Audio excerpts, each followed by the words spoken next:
most of our people, with the exception of 3, 4, 5, that county employees that are here to listen to your presentation, but there's 4 or 5 that are from the general public. Okay. We always have some from the general public that participate and try to help us move Carroll County along. It's always good to have them here too. Okay. What I would, I have a slide that I use just to kind of talk a little bit about the big picture of where we are, what I believe strategically the department needs to do in order to be able to respond, what some of the key initiatives as well as reductions that we have before us, what the implications of those are going to be, and what, can you hear me back there, by the way? And then several, for lack of a better word, storm clouds that are on the horizon, that are pretty much out of our control, but nevertheless they are very much there. So in terms of the big picture, it isn't anything really earth-shattering in terms of when I paint this picture, but the picture is that we're living in a new reality where clearly we have to do more with less. And that's brought about by the confluence of several factors, one of which being the continued economic uncertainty.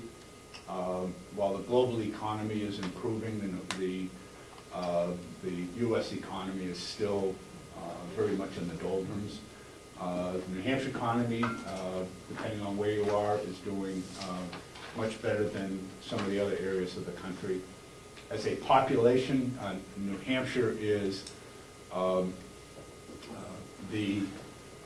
growing population, but the area of growth is in the elderly. So we are from 2000 to 2010 in the census, New Hampshire's median age grew by over 4 years. So now we're the 4th oldest country,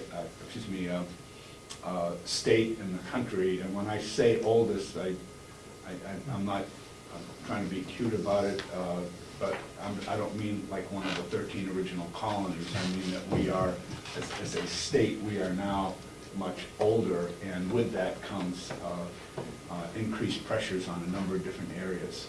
We have an aging infrastructure.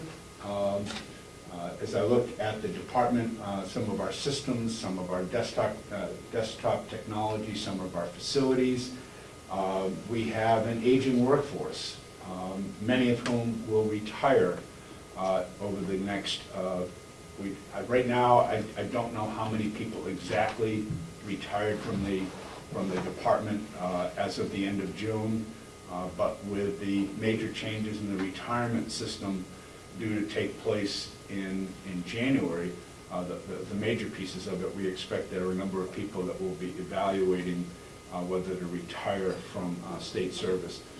And then the fourth variable that we're dealing with both at a state level as well as a national level is the idea of any additional levels of debt, especially at the national level. Debt has now become another word that George Carlin can use into those 7 words that you can't say on television, and debt seems to have been one of those right now. So there really doesn't seem to be any willingness in terms of looking at any other type of spending and investments that would be made on behalf of states. And with that means a pretty significant downshift from the federal government to the state. What this means for us strategically, what we need to do is there are a number of short-term reductions that we need to make. I will tell you that there is not one segment of the population that we serve within the Department of Health and Human Services that is not significantly impacted by the reductions that were made in this budget. But at the same time, there are some significant opportunities, if we do them appropriately, to be able to change how we go about doing our business here going forward. There are several major priorities that we're working with. One is the whole area of care management or managed care. I will talk briefly about that, and then we can open it up for questions. We are looking at our service delivery system and ways in which to be able to streamline, consolidate, make it more regional and integrated. Our systems infrastructure, we need to continue to make some investments in those areas because they are the foundation for how we go about doing our business. And we are committed to a path of continuous process improvement to make ourselves as efficient as we possibly can in all of our operations. There are several significant, as if those challenges aren't significant enough, there are a couple things that are happening. Some of them are near term, some of them are midterm, some of them are just in a longer term, just trying to, and they're all pretty much out of our control, but they have a very, very much of a bearing on what it is that we do. One is the, it's called the Disproportionate Share Hospital Program for the uncompensated care. This is where the state, I'm sorry, I'm going to come back to you. Do you mind if I take my coat off? Yeah. The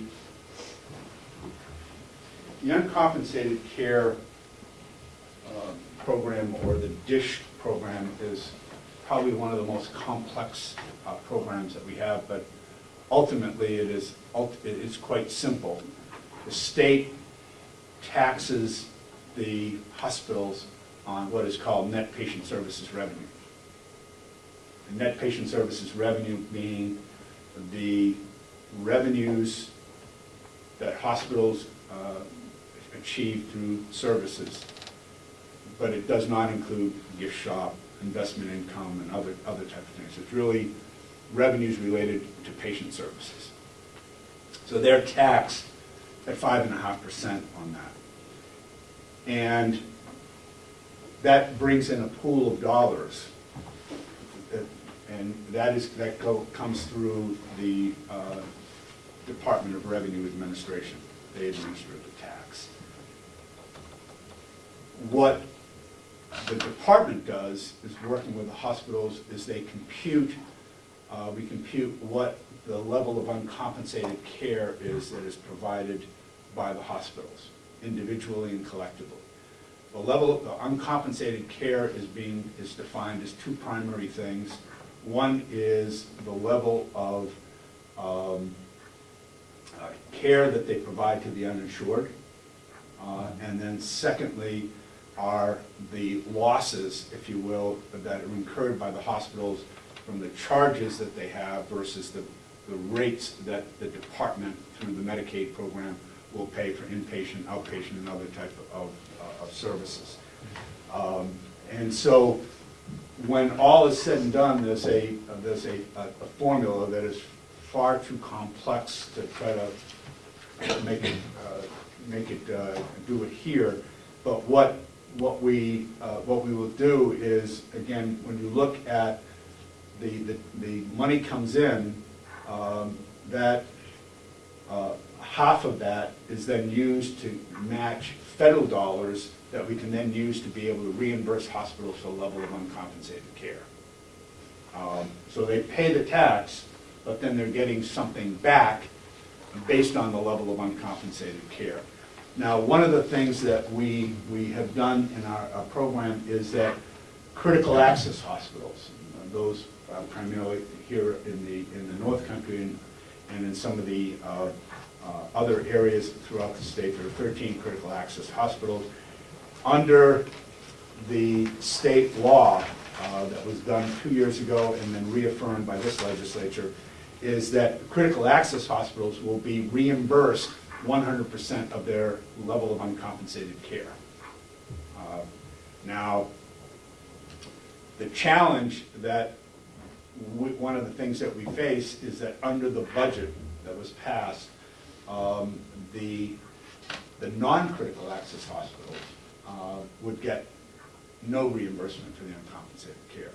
So they will pay the tax, but then they will, many of them, Dartmouth being one, for example, that delivers a significant amount of uncompensated care to people across in the regions that they serve, they would not get anything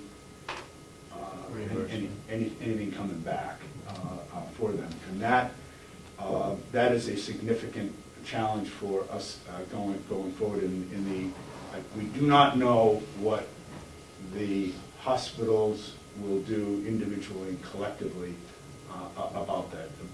That they are not happy about that is quite clear, but they, what course of action that they seek to pursue on that is not known by me right now.